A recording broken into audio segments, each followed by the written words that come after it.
Hello guys, अहिले भन्छन् हामी यहाँनेरि रोडमा छौँ गाइस। हेर्नुहोस् चारैतर्फ तपाईँले देख्नुहुँदैछ एकदम कुल वेदर छ आज चाहिँ एकदम। यहाँ केटाहरू हाई गरिदियो यता, त्यो बेला उहाँ लाइभमा गइरहेको छ केटाहरू। हेलो एभ्रीवन, मेरो चप्ली यता दियो मलाई एउटा किस।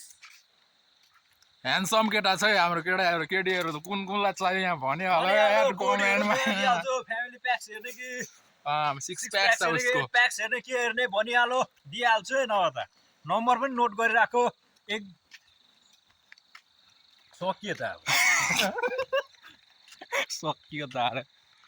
यो चाहिँ पाकपेक हो गाइस, पाकपेकको भ्यू, पाकपेकको अघि चाहिँ दुकान हेर्यो अलैँचीको भ्यू, पाकपेकको रोडको भ्यू हो गाइस। एकदम आज चाहिँ कुहिरो लागिरहेको छ।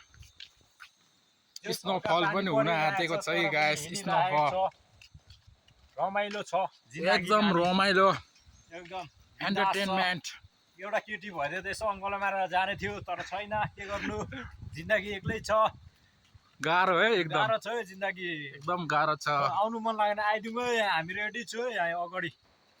त्यही त तिनजनाको लागि कसै छ भने यहाँ उमेरदारहरू छाती चिरेर देखाइदिन्छु है। फेरि माया चाहिँ छेउमा आयो भने आएन भने चाहिँ चिर्दैन नि छातीहरू, सब त्यतै राखिदिन्छु।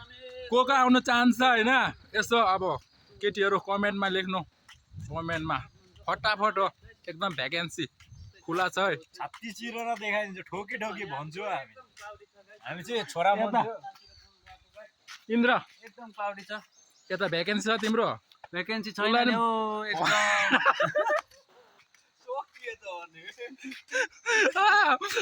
उसको भ्याकेन्सी फुल रहेछ। यहाँ हामी दुईजनाको चाहिँ भ्याकेन्सी छ, बुक एकदम बुक रहेछ। उसलाई चाहिँ नो टच नगर्दा नि भयो, रिजेक्टेड देखा भन्नु थाल्यो छैन त 6 प्याक।